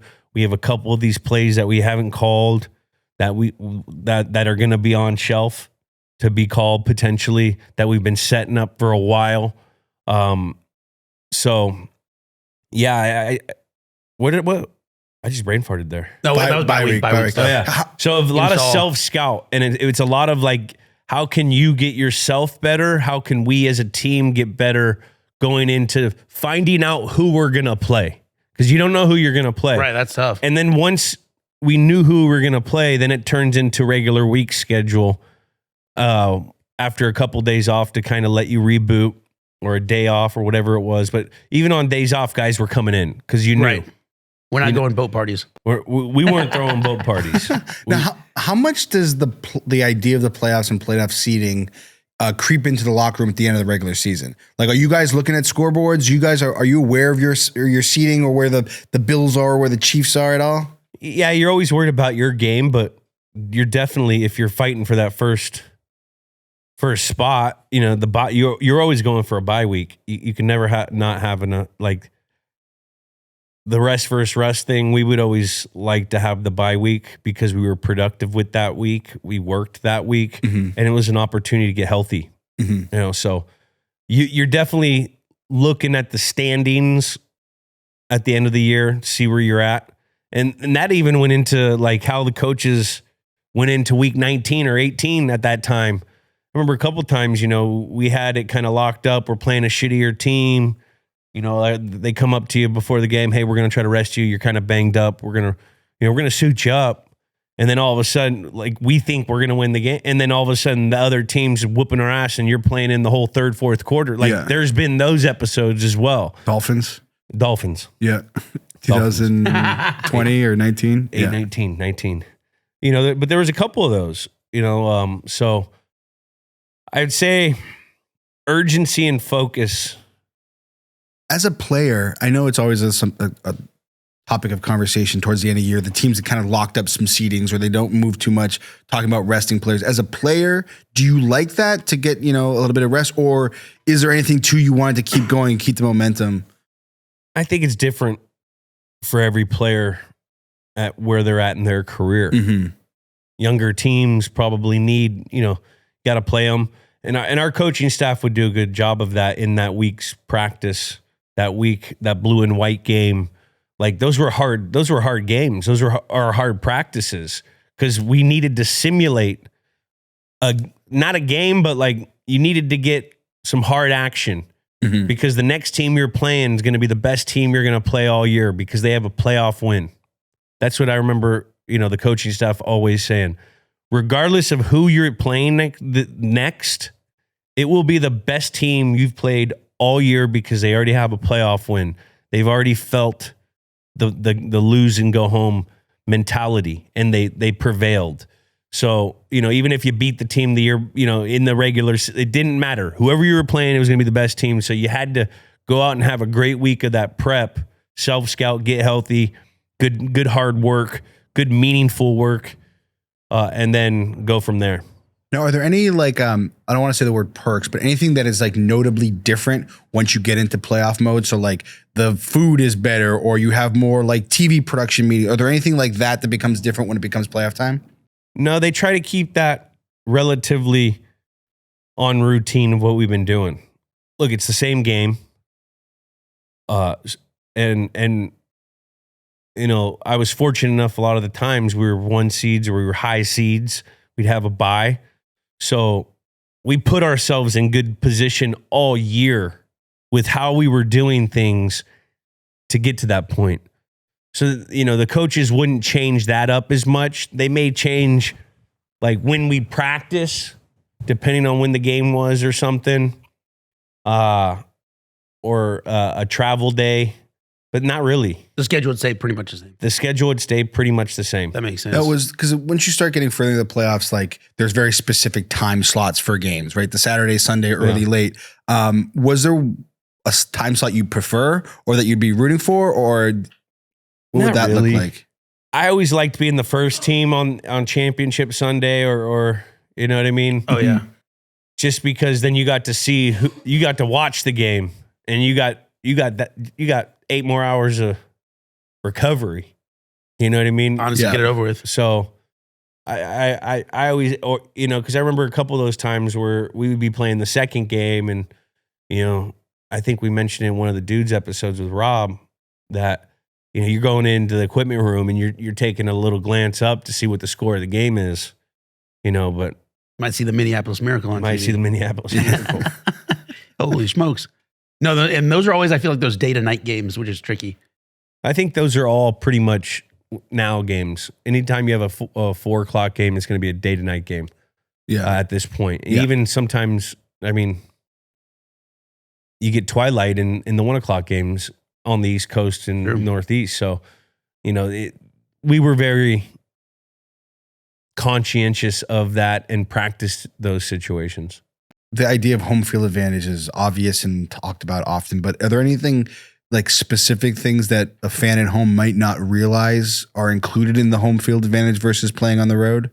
I think it's just the travel. It's the being able to have your routine at home, the comfort of having all your resources on hand at all times, not having to get up in air.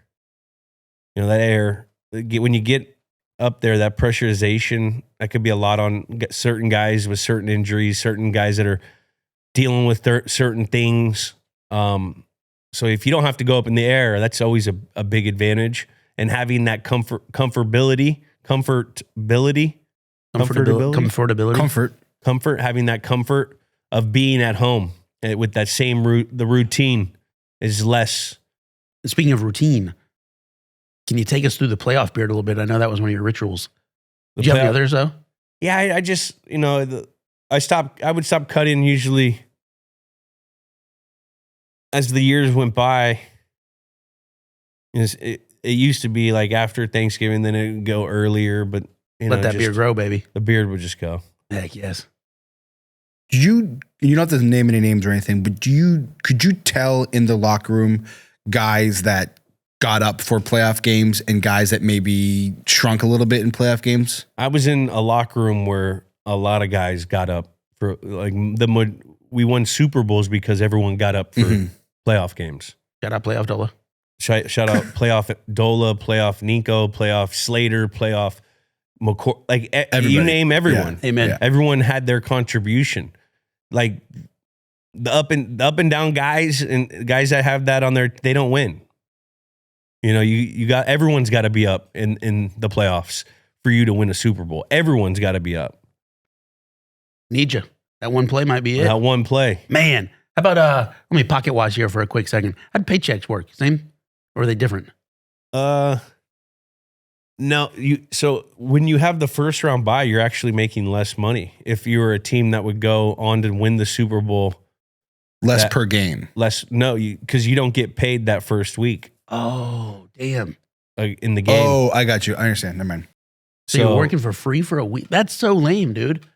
I would tank so I didn't get to buy. You know, Wait, what are the? you're in different positions in different parts of your career. I remember when I was a young player, like I was like, oh man, 30 extra grand for this game.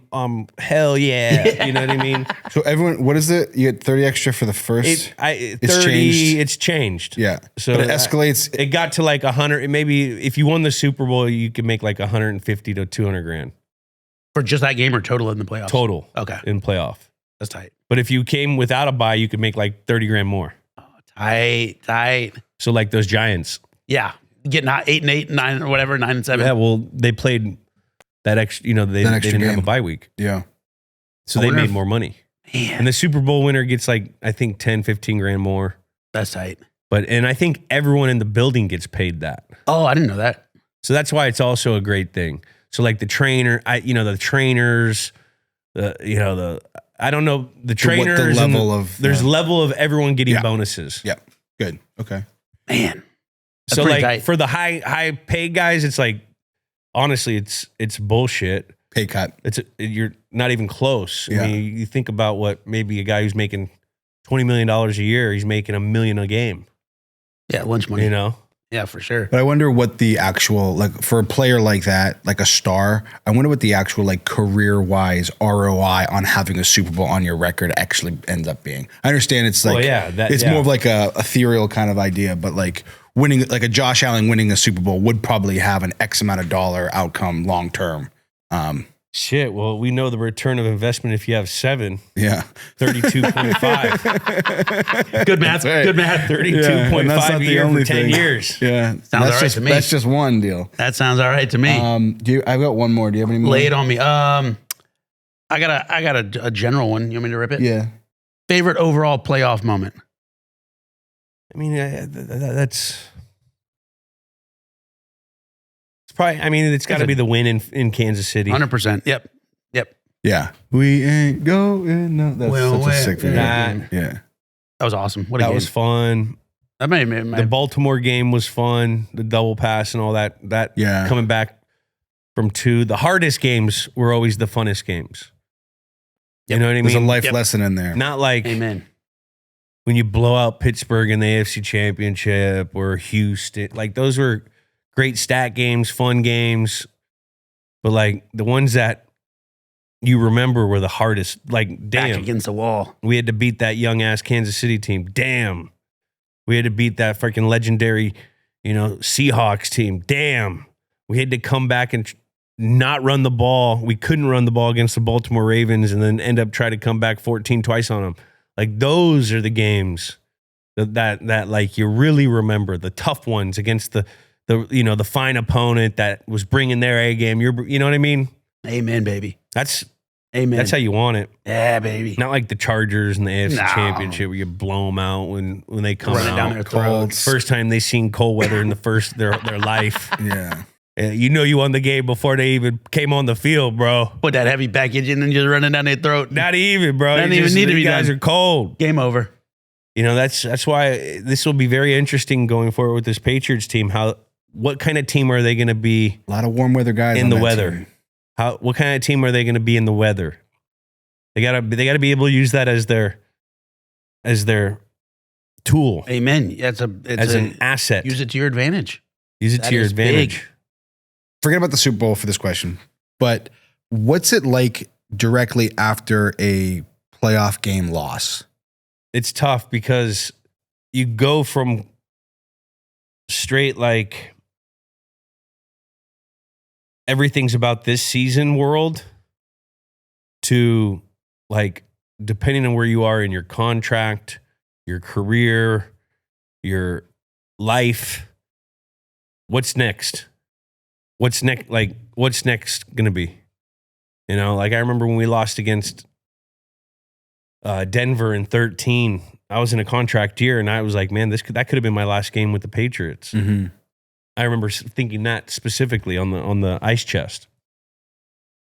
And then you lose against Tennessee, and was that Tom's last game? And then the Arizona in 15, we're like, we gotta get healthy. Fuck them. But it just it then, you know, then it's just like you get overwhelmed with regular life. Like we used to hear in our building, put it in a fucking drawer and worry about it in the off season. And, you know, if you really did that, when you lose, you got a lot of shit to worry about. How much responsibility do you have like for your job after a loss? So like you go back into the locker room, you end normal end of game routine, but then like is the next day you're cleaning out lockers? Are there exit interviews? There's an like, exit. what's There's the process? there's like an exit physical and an exit meeting, and then just a whole lot of trash bags. Yeah, Clean out the locker. everyone boys. clears out everything. They're not Or- owned. They're rented. Everyone clears out, even guys with a multi-year contract. Yeah. Well, I mean, they got to clean the lock. They got to do it. They like gotta a do the deep- whole- They do a deep dive, Gotcha. clean of the locker room. They Gotcha. got to clean the facility. Motherfuckers getting staph infections and shit. Yeah. Like they're really clean. Ain't no with the mercy. shit. Yeah. How long for you in your brain? I know we talk about the New Year League, right? But how long for you did it be like, now it's the next year? It always depended on the. I mean, the later in my career, I really didn't have like off seasons. Constant. Yeah. You know, because you're in a groove and you don't want to lose it. You're either rehabbing something or you're trying to gain something to your game. Like, you know, I got to learn from like guys like Tom and how to really go about your off season. And, you know, you always really learn that you never really don't have an off season because you're always doing something to better yourself No days off. for the next year. You don't have to turn it on if you never turned it off. Yeah. There it Because is. early in your career, you know, you go out and you go get hammered with all your friends and do the tour back because you're fresh in the NFL and all your friends don't have, like, they're all working regular jobs and stuff. And then you get so out of shape, it takes you 3 weeks to get in shape. And then it's like hell those first 7-8 days. Like, you know, you learn the older you get. I believe it. I don't feel like going through that phase anymore. What's the last question here? What's the shortest amount of time, like from like trash bag leaving the facility, like last day of that season or whatever? What's the fastest you've been back to the facility, and what's the longest you've been back to the facility? I mean, I would live in the area, so I was there the next day. You're just keeping. I going. lived at the facility. You know What's what I mean? the longest from, let's say, trash bag day to getting back when you were like younger? You know, usually 3 weeks early on. I would go out to you go out to California. You know, I would do that. Go to your family. I go to the Bay Area for like a week or two. Decompress, take a breather, and then see all the people you haven't seen in 9 months. And really have to just deal with all the things that you've been neglecting for 8 months. Family, friends, mail, like everything. Crazy. Like you get bro. into a zone. Gotta open that and, drawer. and it's crazy once the season ends. Like it's back, over. It's there. Yeah. And like that excitement, pressure, anxiety, like it's not there, and you're almost relieved, even when you win. You know, there's like a relief. Like, all right, man, it's done. Fuck. Now what do we Breathe got for a to sec. get going again? How do we get back? Yeah. How you get back? Man, Man, that was fun. That was great. love playoff season. What a game. Thanks again to T-Sizzle, Terrell Suggs. That's been another episode of Games with Names. Subscribe on Apple Podcasts, Spotify, or wherever you listen to your podcast. Comment a game you want us to do. And remember, Rate and review. leave us a 5-star review on Spotify while you're there. Remember to follow Games with Names on YouTube, Instagram, X, TikTok, Snapchat, and Discord. Yeah. And leave a comment on the YouTube full episode. We love reading the best ones in future episodes. Leave a message on the hotline. That number is 424-291-2290. We'll see you guys next week. Games with Names, a production of iHeartRadio. For more podcasts from iHeartRadio, visit the iHeartRadio app, Apple Podcasts, or wherever you listen to your podcasts.